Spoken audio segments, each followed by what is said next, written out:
Sa ovog mjesta više od 100 godina vladalo se srednjovjekovnim bosanskim kraljevstvom.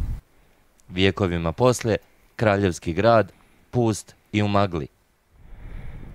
Kraljevski grad polovinom 14. vijeka izgradio je Stjepan II. Kotromanić. Stjepan Tomašević, nešto više od 100 godina kasnije, gubi ga pred naletom Osmanlija. 6 vijekova poslije, običaji i sjećanja na ta vremena još su živa među lokalnim stanovništvom. Državni praznik sadašnje države prilika je za pokazivanje običaja starog kraljevstva.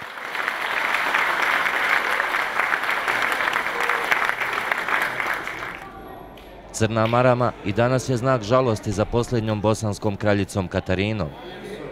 Tetovaže na rukama čuvale su ih od turskih osvajača. Ova tetovaža stara je više od pola vijeka. Ovo sam napravila kad sam imala 7 godina.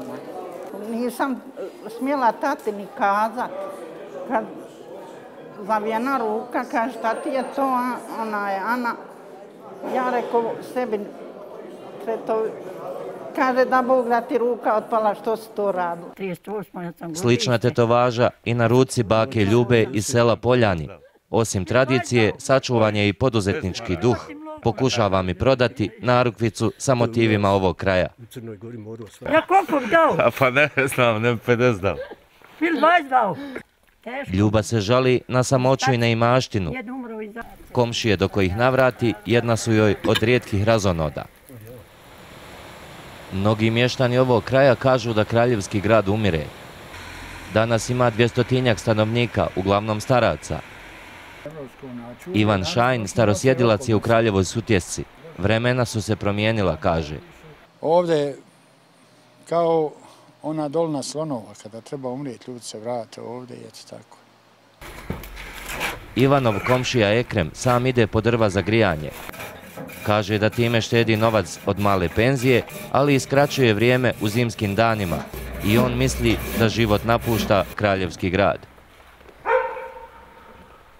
Kad uzmeš općenito sve, čitav ovaj reon odavde, od Haljnića pa gore do cijela gore.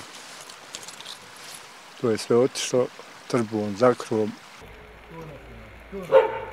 Kraljeva Sutjeska dijeli sudbinu mnogih mjesta u Bosni i Hercegovini. Rat je pomjerio ljude, a vrijeme nakon njega ostavilo ih je daleko od rodnog kraja.